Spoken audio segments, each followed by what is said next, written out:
সেই স্বর্ণযুগে সাহাবীগণ মানুষকে কাফের মনে করতেন একমাত্র নামাজ ছেড়ে দেওয়ার কারণে। অন্যান্য ইবাদত আমল না করলে মানুষকে কাফের মনে করতেন না, একমাত্র শুধু নামাজ ব্যতীত। কেউ নামাজ না পড়লে তাকে কাফের মনে করতেন।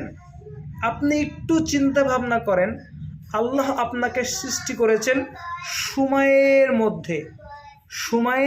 মধ্যে আল্লাহ তাআলা আপনাকে সৃষ্টি করেছেন, অর্থাৎ জন্ম থেকে নিয়ে মৃত্যু পর্যন্ত যে সময় আপনি পাবেন ওইটুকুই পাবেন, এর চাইতে বেশি আল্লাহ তাআলা আপনাকে দিবেন না।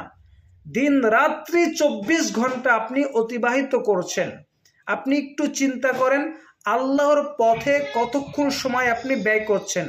আপনি ঘুম থেকে উঠছেন 6টা 7টা 8টা পর্যন্ত সময় নিয়ে, তারপরে আপনি কাজকাম করছেন, তারপরে আপনি মোবাইল ঘাঁটছেন, বন্ধু বান্ধবদের সাথে গল্প আড্ডা মারছেন, কত কিছু করছেন। আপনি করছেন না আল্লাহর ইবাদত, আপনি সময় ব্যয় করছেন না আল্লাহর পথে।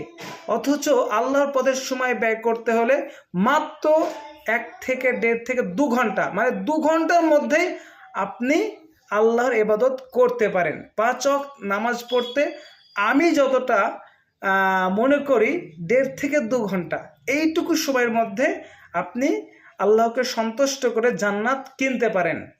আপনি আল্লাহর ইবাদত করবেন না আর সব সময়টা আপনি ব্যতিব্যস্ততায় কাটিয়ে দেবেন, আর আপনি নিজেকে মুসলিম পরিচয় দেবেন, এটা কি করে সম্ভব হতে পারে? কখনো সম্ভব নয়। আপনি জান্নাতের আশাও করতে পারেন না। আপনি নামাজ না পড়ে আপনি কখনো জান্নাতের আশা করতে পারেন? কখনো নয়। তাই আজ থেকে আপনি 5 ওয়াক্ত নিয়মিত নামাজ ধরুন।